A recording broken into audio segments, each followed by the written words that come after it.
Hello everyone and welcome back to another video by EonTalk. As always, I'm your host Ian, and today, upon high request, I've got a video specially dedicated towards K-dramas. If you've been a follower of EonTalk, you know that I usually focus on Korean movies. However, I had a video before covering some K-dramas upon high demand, which you should check out if you haven't already, and following that, I've decided to make a video specifically dedicated to my favorite K-dramas. Thus, in today's video, I'll be bringing you a list of 5 K-dramas that I believe are definitely worth checking out on Netflix. There's been a lot of added Korean content on Netflix recently, but majority of them do not have English subtitles. Therefore, I went through all K-dramas available on the Korean Netflix server and spotted out those that did have English subtitles. Then, I picked out 5 of which I felt are definitely worth recommending. That goes without saying that the K-dramas I'll be introducing in this video will be based on my personal preferences and so are totally biased towards my opinions.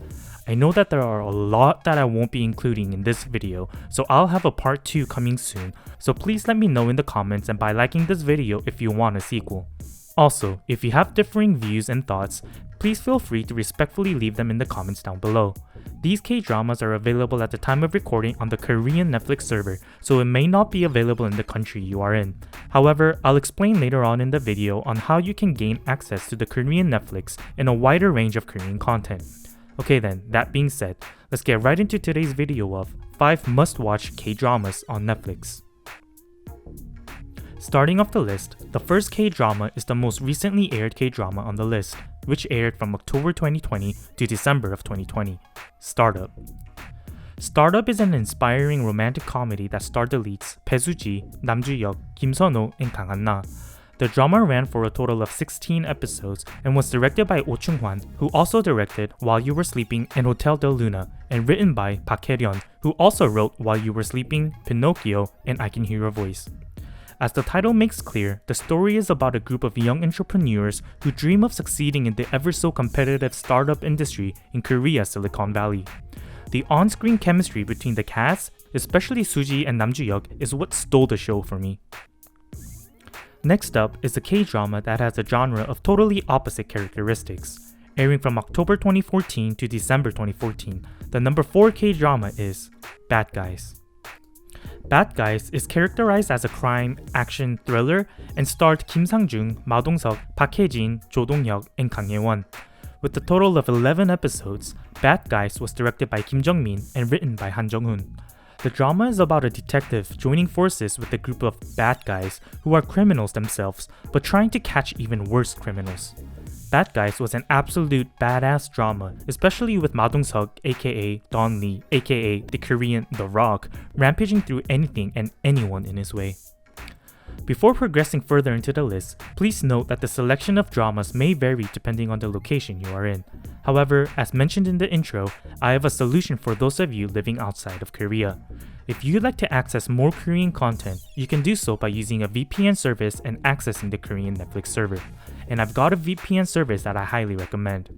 A VPN is a tool for protecting your privacy and securing your internet connection, and it not only protects you from possible risks, but allows you to bypass geo restrictions. Put simply, you can be from Indonesia, the Philippines, Malaysia, the US, India, or anywhere else in the world and access the Korean Netflix. I highly recommend using ExpressVPN, one of the most recommended and trusted VPN services out there, and once you sign up for and install ExpressVPN, it's as easy as choosing the country you want to access and connecting. Voila, you are now able to watch content on the Korean Netflix. If you would also like to access a wider range of Korean content, be sure to sign up for ExpressVPN using my link in the descriptions or expressvpn.com/EonTalk and get 49% off an annual plan plus 3 extra months for free. Better yet, if you sign up and don't like the service, there's a 30-day money-back guarantee, meaning you can cancel anytime within the first 30 days. Getting back to the list, the number 3 spot goes to another relatively recent drama that aired from June 2020 to August 2020. It's Okay Not to Be Okay. It's Okay Not to Be Okay is a quirky K-drama that also has elements of romance and comedy and starred Kim Soo-yeon, Seo Ye-ji, and Oh Jung-se. Seo Ye-ji received the massive popularity following this one, and although the drama itself didn't receive as high reception in Korea as some of the other K-dramas on this list, it did receive immense international popularity. With a total of 16 episodes, It's Okay Not to Be Okay was directed by Park Shin-woo and written by Cho Yong. The drama is a quirky romantic comedy about a fairy tale-like love between two individuals who, at first, couldn't be more different, but as they develop their relationship, they start caring for and heal each other's wounds. If you're in for a strange but lovable rom-com, this is the one. And now, just 2 dramas left. The number 2 K-drama goes to a fairly older K-drama that aired from October of 2014 to December of 2014, Misaeng.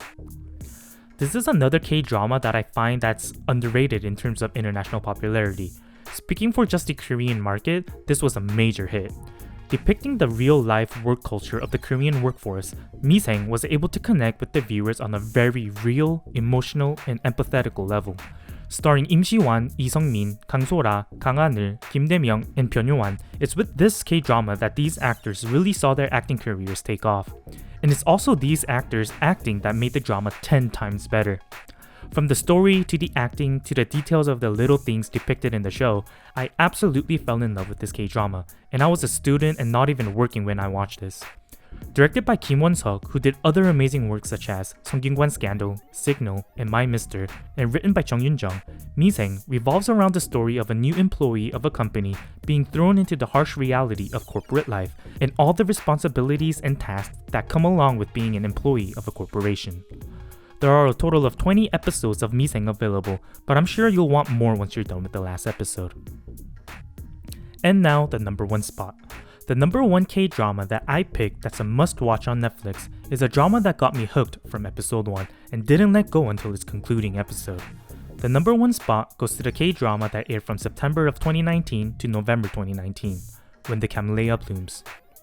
Okay, I know that romance and comedy are 2 genre elements that can be found a lot on this list, but hear me out. K-dramas are known to have great rom-com shows, and sure, some may be overboard cringe, but that is definitely not the case with When the Camellia Blooms. This drama not only had great romance and comedy, but also action, thrill, emotions, and not to mention amazing acting by its cast. Starring Kong Yo-jin, Kang Ha-neul, Kim Ji-seok, Son Dan-bi, and Kim Kang-hoon, the on-screen chemistry between all of the cast in this was top-notch. I especially was impressed by the child actor Kim Kang-hoon's performance in this.